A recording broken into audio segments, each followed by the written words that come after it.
Sie haben das Haus bei der Kreditvergabe als Sicherheit angegeben. Und wenn Sie die Summe nicht zum Fälligkeitsdatum bezahlen können, geht das Haus automatisch an Herr Degenhardt. Eine Nulllinie. Was? Sarah! Verdammt, ihr Herz schlägt nicht mehr!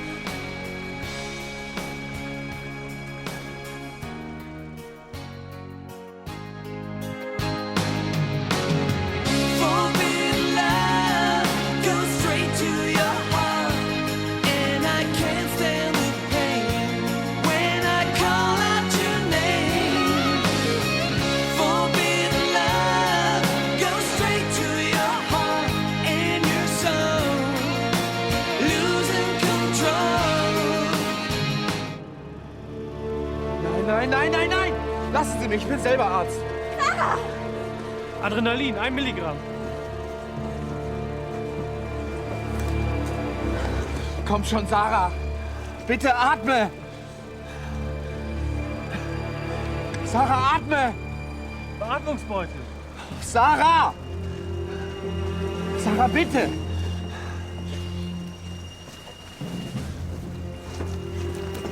Bitte, Sarah, du darfst jetzt nicht aufgeben. Wir haben sie wieder. Wird sie es schaffen? Ich mach schon.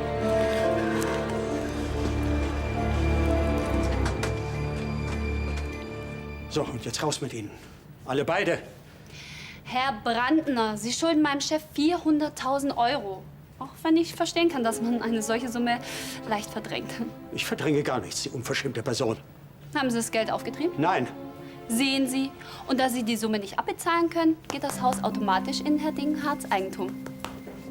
Und da er bestimmt hier nicht selber einziehen möchte, haben wir den Makler beauftragt, der sich um den Verkauf kümmert. Obwohl ich nie und nimmer glaube, dass das Haus hier 400.000 Euro wert ist. Ich meine, allein die Lage, da fühlen sich ja nur Gartenzwerge wohl. Hör gar nicht hin, Arno. Kommen Sie, wir sehen uns mal die erste Etage an. Hm? Gar nichts werden Sie tun. Und wenn Ihr Chef tausendmal das Recht auf mein Eigentum hat, Sie haben auf keinen Fall das Recht, hier einzudringen und... So, und jetzt raus mit Ihnen. Auf der Stelle! Meine Güte, sind Sie aber heute schlecht gelaunt. Dabei hat meine Mutter immer gesagt, wer nichts besitzt, der schläft gut, ne? Ja, genau so sehen Sie aus. Also. Gute Nacht. Kommen Sie. Wir sehen uns, Herr Brandner. Und so lange genießen Sie noch Ihr beschauliches Eigentum, ja? Boah, ist die krass. Kannst du ein bisschen leiser sein? Sophia schläft. Was ist denn passiert?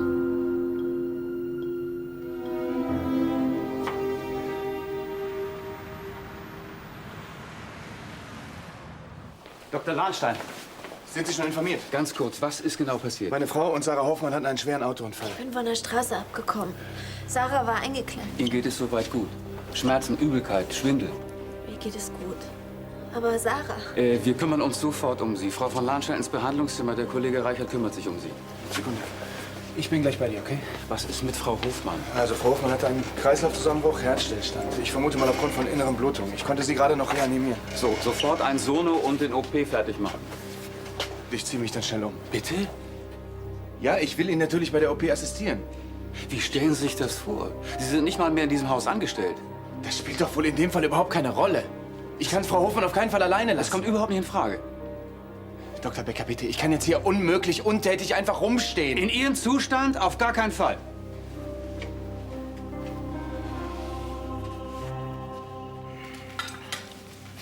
Ich muss sagen, die Gammas waren wieder ganz hervorragend. Haben wir einen neuen Lieferanten? Nein, eine Aushilfsköchin, Katja Brandner. Brandner? Da wandert ja langsam das ganze Haus hier. Und wenn? Ich habe natürlich nichts gegen die Familie Brandner im Allgemeinen. Diese kleine Lydia Brandner, die schlägt doch völlig aus der Art. Also man würde nicht denken, dass die mit dem Rest der Sippe, ich meine mit dem Rest der Familie was zu tun hat. Außerdem Merkst ist... du eigentlich, dass du dich die ganze Zeit in die Scheiße redest? Ich wollte nur klarstellen, dass... Also... Gräfin Lahnstein, ein dringender Anruf für Sie. Ja, danke schön. Von Lahnstein? Ja, Leonhard hier. Leonhard, ist was passiert? Sarah und Jana hatten einen schweren Autounfall. Was Wie geht's Ihnen? Wo bist du? Ich bin im St. Vinzenz. Die beiden sind gerade eingeliefert worden. Sind Sie schwer verletzt? Jana geht es verhältnismäßig gut. Sarah muss wohl operiert werden. Vermutlich aufgrund von innerem Blutdruck. Pass auf, Elisabeth. Ich melde mich einfach später nochmal, okay? Ja, bitte tu das, bitte, unbedingt. Das darf doch alles nicht wahr sein.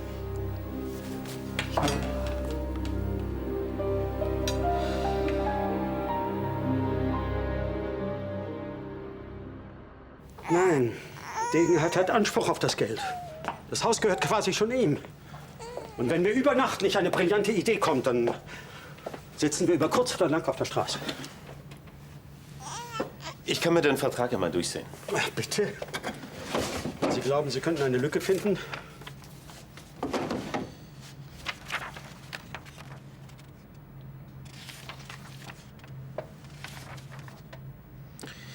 Tut mir leid, der ist absolut wasserdicht. Sobald Sie Ihrer Ratenzahlung nicht pünktlich nachkommen, wird der Gesamtbetrag fällig. Ja. Und ich habe mit diesem Haus gebürgt. Die einzige Möglichkeit wäre, gegen die Kündigung des Kreditvertrages Einspruch zu erheben. Was würde das bringen?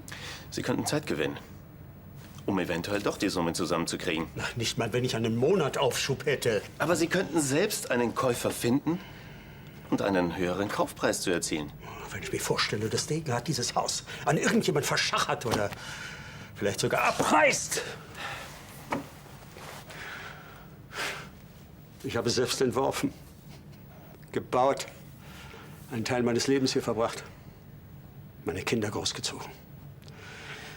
Also wenn ich es schon verliere, dann wenigstens an jemand, der es zu schätzen weiß. Du weißt, es gibt eine Lösung. Nein, keinen Cent von den Lahnsteins.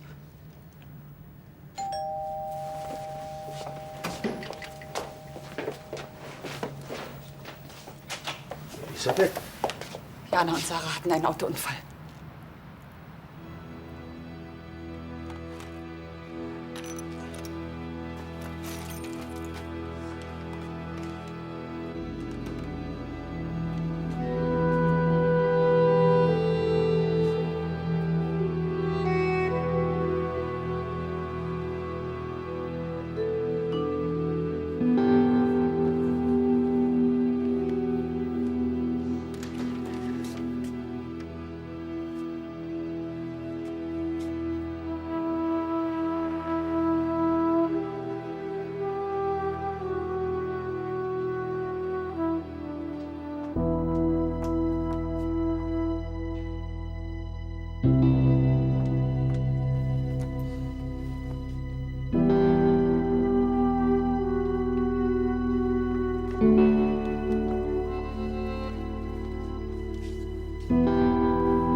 Können wir irgendetwas für dich tun?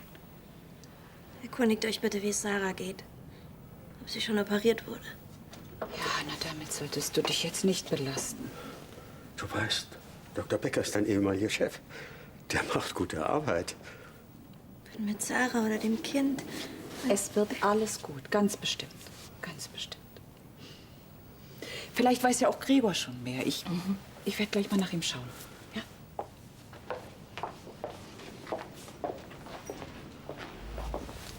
Oh, danke. Danke, dass du mir sofort Bescheid gesagt hast. Aber Arno, auch wenn wir... Nein, wir gehören doch trotz allem immer noch zusammen. Ja, in dem Fall. Nicht nur in dem Fall. Arno, wenn ich dir irgendwie helfe. Nein, das ist nicht nötig. Danke. Tja, dann... Macht's gut. Tschüss, Elisabeth.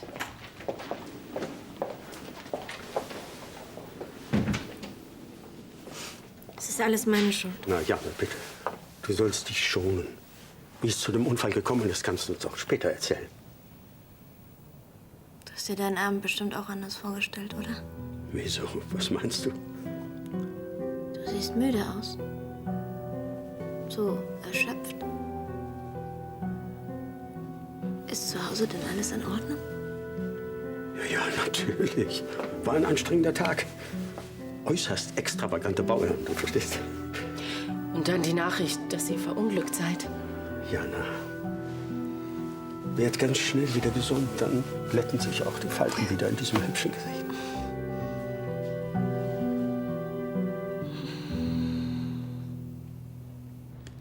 Jana hat echt wahnsinniges Glück gehabt. Immerhin. Ach, die Arme. Arno ist bestimmt auch völlig fertig. Und dann noch dieser merkwürdige Besuch heute. Uns gleich so ein Immobilienschnösel auf den Hals zu hetzen. Und diese Tussi, ihr hättet die mal sehen sollen, die sich hier aufgeführt hat. Ja, weißt du, wie Arno mit Degenhards Sekretärin verblieben ist? Ja, gar nicht. Er war stinksauer und hat beide rausgeschmissen. Gut so. An seiner Stelle hätte ich mit denen auch kein Wort geredet. Wenn wir ihm nur helfen könnten. Ach, so viel Geld. So, ich lasse euch beide mal allein. Ich habe noch eine Mathe-Nachtschicht vor mir. Schreibe morgen eine Klausur. Dann viel Erfolg beim Lernen. Gute Nacht. Nacht. Papa, 400.000. Da kannst du echt nichts tun. Oder wir führen ein, dass Mama jedes Mal 1 Euro zahlen muss, wenn sie den Schlüssel vergessen hat. Dann hätten wir die Kohle schnell zusammen. Deine Mutter hatte heute ihren ersten Tag auf Königsbrunn. Die war vollkommen durch den Wind vor Aufregung. Ausnahmsweise entschuldigt.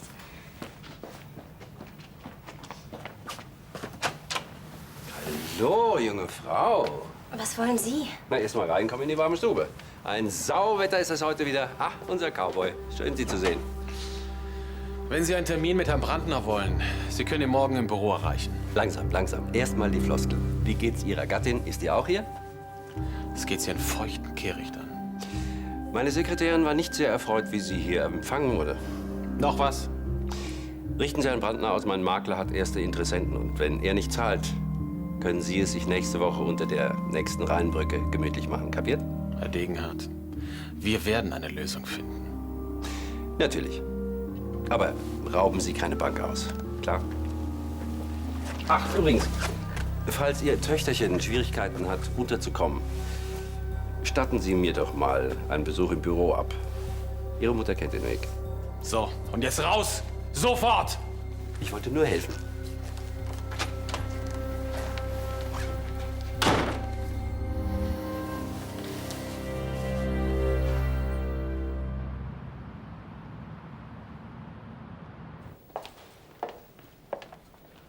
Immer noch keine Neuigkeiten? Sie ist gerade im OP. Sie mussten noch einige Untersuchungen machen. Fährst du zurück nach Königsbrunn? Ich glaube, man tut Jana den größten Gefallen, wenn man sie jetzt schlafen lässt. Ich kann sehr gut nachvollziehen, wie es sich jetzt fühlt. Diese Ungewissheit, dieses endlose Warten. Jede Minute wird zur Stunde. Und dann noch die Angst um das Kind. Ich rufe dich an, sobald wir wissen, wie Sarahs Operation verlaufen ist. Ja, bitte. Wie geht's meiner Frau? Tut mir leid, ich kann leider nichts dazu Wir sagen. müssen doch wissen, wie es meiner Frau geht. Igor, bitte. Ich kann Ihnen wirklich nichts sagen. Schwester Bettina und ich, wir wissen echt nichts Genaues. Sobald Dr. Becker die OP beendet hat, wird er Sie informieren. Ganz sicher. Darf ich Ihnen zur Beruhigung einen Tee bringen?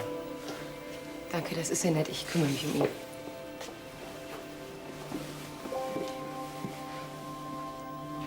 Wenn die beiden das nicht schaffen.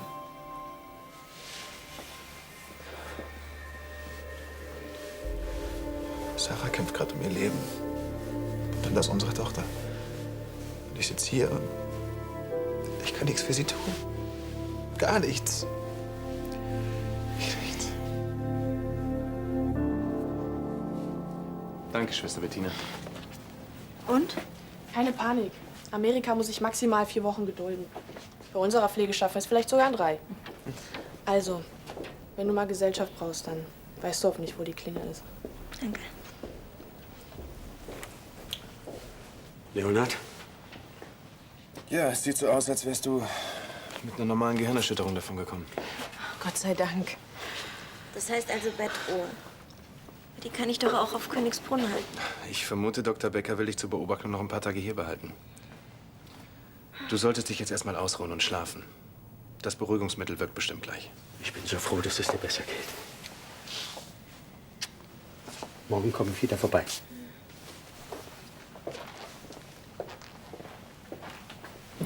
was brauchst, sag Bescheid, ja? Soll ich dir meinen MP3-Player leihen? Sie braucht jetzt Ruhe und keine Rundumbeschallung. Okay. War nur ein Vorschlag. Danke trotzdem.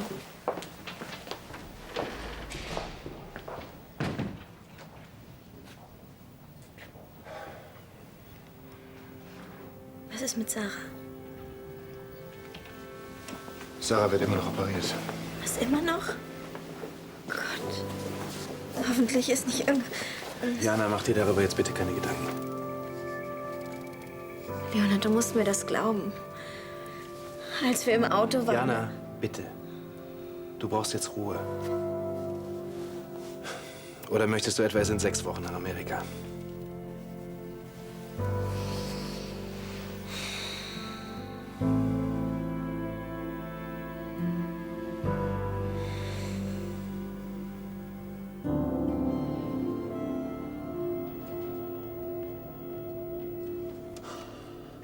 So lange kann doch keine OP dauern. Gregor, das ist alles noch im Rahmen.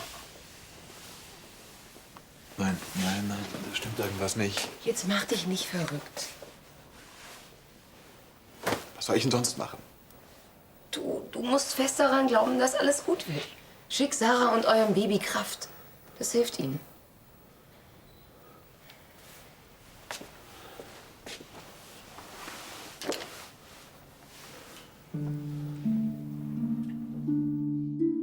Gregor, Mann, ich liebe dich. Von ganzem Herzen. Und daran wird sich nie etwas ändern. Du bist die Frau, die ich immer gesucht habe und von der ich dachte, dass es sie nicht gibt. Egal, was die Zukunft auch bringen mag. Dieser Ehe wird nichts und niemand etwas anhaben können. Sie sind schwanger, Frau Hofmann. Ein Mädchen, ich wusste, es wird ein Mädchen.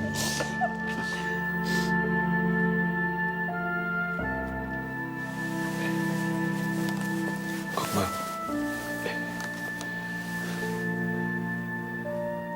Das habe ich heute für Amelie gekauft. Ich konnte einfach nicht an dem Spielzeugladen vorbeigehen. Ich hätte mir vorgestellt, wie sie eines Tages damit spielen wird. Natalie, wenn ich noch ein Kind verliere, das halte ich nicht aus. Das wird nicht passieren. Ganz bestimmt nicht.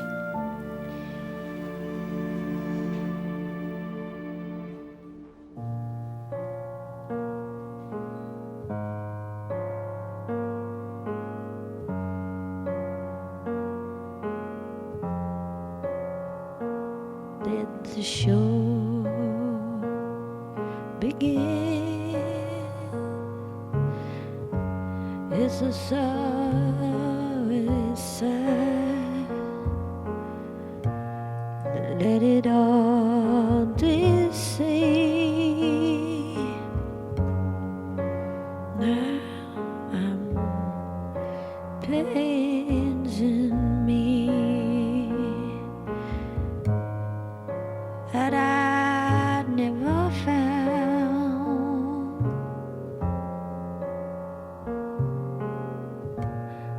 Let the show begin. Let the coats roll. It's a light to be found in this world.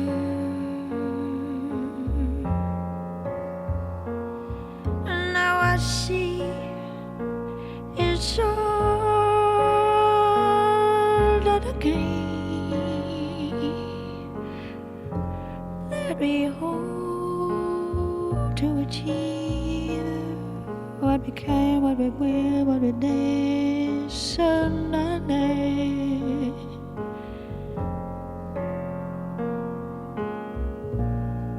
But it's all just a show,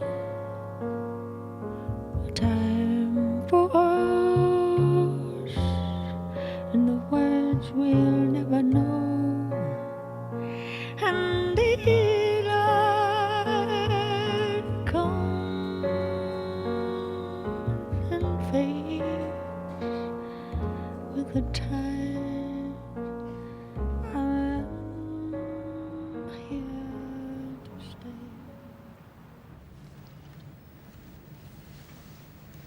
Ja, wie ihr seht, habe ich die letzte Zeit nicht sehr gut geschlafen. Immer wieder bin ich alle Möglichkeiten durchgegangen, wie ich meine Schulden bei Degenhardt loswerden könnte. Ihr wisst, wie viel mir dieses Haus bedeutet, wie sehr ich an ihm hänge, aber ich sehe keinen Weg, wie ich das Geld auf die Schnelle beschaffen könnte. Also werde ich Einspruch einlegen gegen den Kündigungsvertrag und versuchen, so schnell wie möglich einen Käufer für dieses Haus zu finden, um Degenhardt zuvorzukommen. Nein, ich möchte darüber nicht diskutieren. Ich weiß, was ich tue. Es gibt keine andere Lösung. Außerdem muss ich auf die Baustelle. Also. Nimmst du mich mit zur Schule? Ja, komm. Morgen. Ah, Fabian, du kommst aus dem Krankenhaus. Wie geht's Jana? Alles in Ordnung. War eine ruhige Nacht. Und Sarah? Also, als ich Feierabend hatte, war sie immer noch im OP. Sorry, aber ich bin echt fertig. Gute Nacht. Schlaf schön. Lisa, kommst du? Es gibt keine andere Lösung.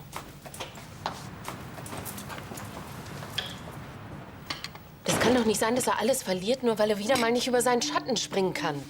Ja, und wenn du noch mal mit ihm sprichst? Bringt nichts, dann könnte ich auch mit einer Wand reden. Ja, da weiß ich auch nicht mehr. Ich bin die Bücher durchgegangen, immer wieder, genau wie Arno. Am liebsten würde ich mir dieses Stinktier von Degenhardt noch mal vorknöpfen. Auch wenn ich weiß, dass es nichts nützt. Es gäbe noch eine Lösung. Lösung? Welche? Aber dazu bräuchte ich eure Hilfe.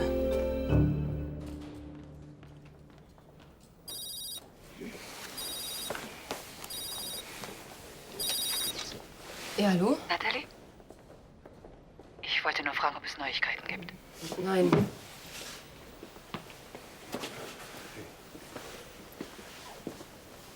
Gibt's irgendwas Neues?